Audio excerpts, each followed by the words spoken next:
আরে নিজের জীবনটা বাঁচো না, যাও না, নিজের মতো করে বাঁচো। তুমি কেন পেছনে পড়ে আছো? যাও। তুমি তো বলছি ঈশ্বরের নামে শপথ করে আমি অপরাধ করেছি।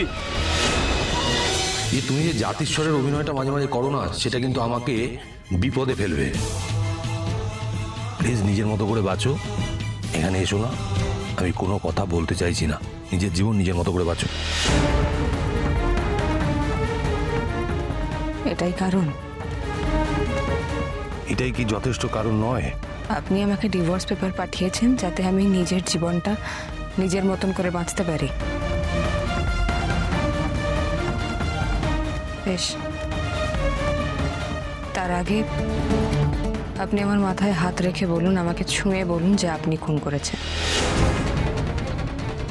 আপনি রাজনন্দিনীর খুনি।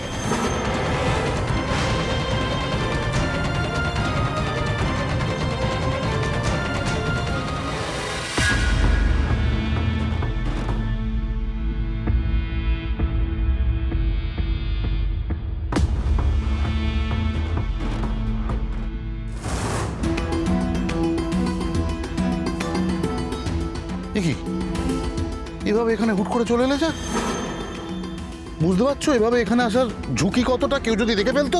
অত কাঁচা কাজ করলে এতদিন ধরে ওই সিংহরায় পরিবারে কি টিকে থাকতে পারতাম?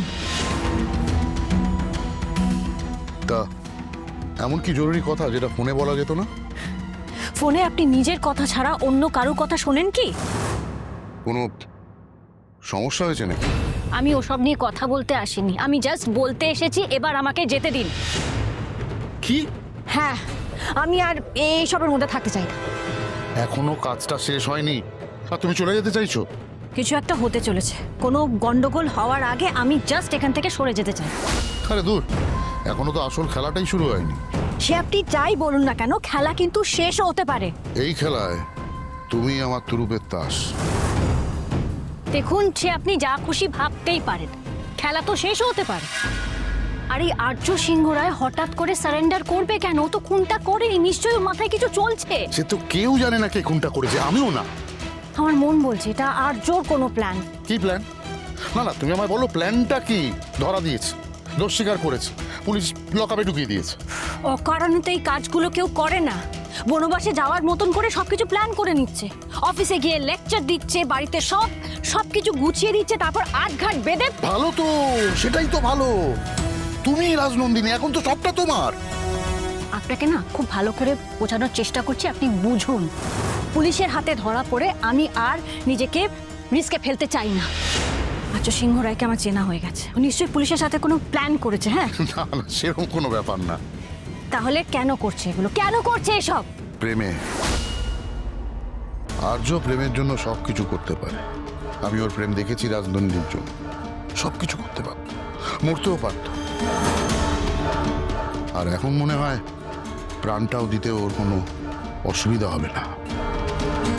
প্রস্তুত অপর্ণার জন্য।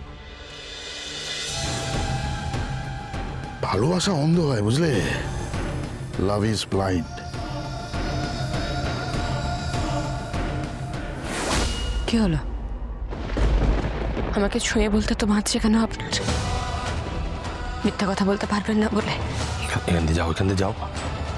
মিথ্যা কথা বলাটা কঠিন, আমি জানি স্যার। আরে আমি করেছি, অপরাধ করেছি। তুমি এত প্রশ্ন কেন করছো? আমি তোমার প্রশ্নের উত্তর দেব না, কারণ প্রয়োজন বোধ করছি না। আমি তো বলছি আমাদের সম্পর্কটা এখানে শেষ। এত সহজে আপনি আমাদের সম্পর্কটাকে অস্বীকার করতে পারেন না, কিছুতেই না। আপনাকে জবাব দিতে হবে আমাকে। না, আমি দেব না। তাই দেবেন না? না। আপনি নাকি এত রেসপন্সিবল একজন মানুষ? আপনি জানেন না কর্তব্য বাড়ি থেকে শুরু হয়? এতগুলো মানুষের জন্য এত কিছু করলেন যে নিজের স্ত্রীকে ডিপ্রাইভ করবেন। আপনি তো জানেন চ্যারিটি বিগিনস এট হোম। আমি না এত কথা শুনতে চাইছি না, বুঝতে কেন পারছো না? আমি তো বলছি আমাদের সম্পর্কটা এখানে শেষ। আর তুমি হয়তো ভুলে যাচ্ছ আমি তোমাকে ডিভোর্স পেপার পাঠিয়ে দিয়েছি। দেখো, আমি না তোমার সঙ্গে আর কোনো সম্পর্ক রাখতে চাই না। আচ্ছা, আপনারা এখানে আছেন তো? আচ্ছা, আমি তো আপনাকে বলেছিলাম আমি কোনো ভিজিটারের সঙ্গে দেখা করতে চাই না, সে যেই হোক না কেন। আপনি কেন অ্যালাউ করছেন? আমরা আটকানোর চেষ্টা করেছিলাম, কিন্তু ওনারা কেন আপনার কথা শুনবেন বলুন তো? এটা পুলিশ স্টেশন, থানা, আপনার অফিস নয়। আমি কয়েদি তো, কয়েদির কোনো ইচ্ছা অনিচ্ছার কোনো মূল্য নেই। আপনি কথা দিয়েছিলেন স্যার, আপনি ওকে কথা দিয়েছিলেন। আপনি আপনি এক মিনিট, তুমি যেটা শুনতে চাইছো আমি বলে দিচ্ছি। আমি ঈশ্বরের নাম করে বলছি আমি নিজে অপরাধী, আমি খুন করার চেষ্টা করেছি।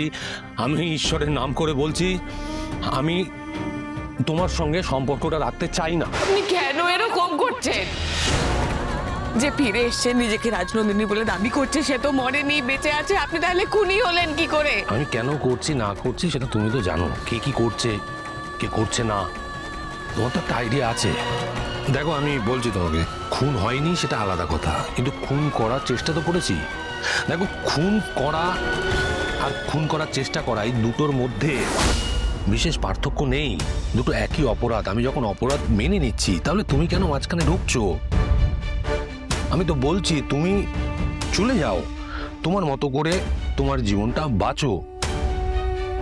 আমি তোমাকে ডিভোর্স পেপার পাঠিয়ে দিয়েছি, তারপরেও তুমি এখানে আসছো। তুমি জানতে পারছো আমি একজন খুনি, তারপরেও তুমি আমার কাছে আসছো কিসের জন্য? লোভে? আরে নিজের জীবনটা বাঁচো না, যাও না, নিজের মতো করে বাঁচো। তুমি কেন পেছনে পড়ে আছো? যাও। আমি তো বলছি ঈশ্বরের নামে শপথ করে আমি অপরাধ করেছি।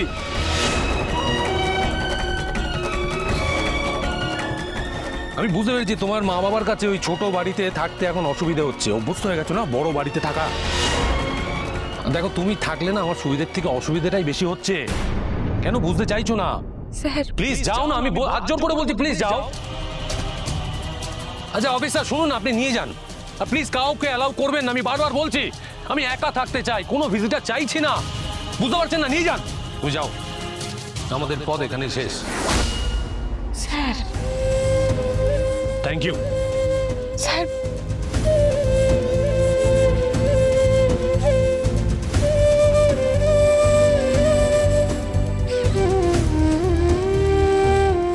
তোমার উপর বিশ্বাস ভরসা এই মেয়েটাই আমাকে শিখিয়েছিল। আমি জানি না তুমি আছো কি নেই, তুমি সত্যি বলছি আমার আর অপূর্ণার পথ চলাটা এখানে শেষ করো। অনেক কষ্ট পাচ্ছে আমার জন্য, এই অধ্যায়টা এখানে শেষ হোক। আমি আর চাই না এই মেয়েটা আমার জন্য এতটা কষ্ট পাক। ও এবার আনন্দে থাকো, আমার জীবনের এতটুকু ছায়া, এতটুকু চিহ্ন যেন আমার এই ভালোবাসার মানুষটার জীবনে না থাকে। সুখে থাকো, শান্তিতে থাকো প্লিজ, প্লিজ।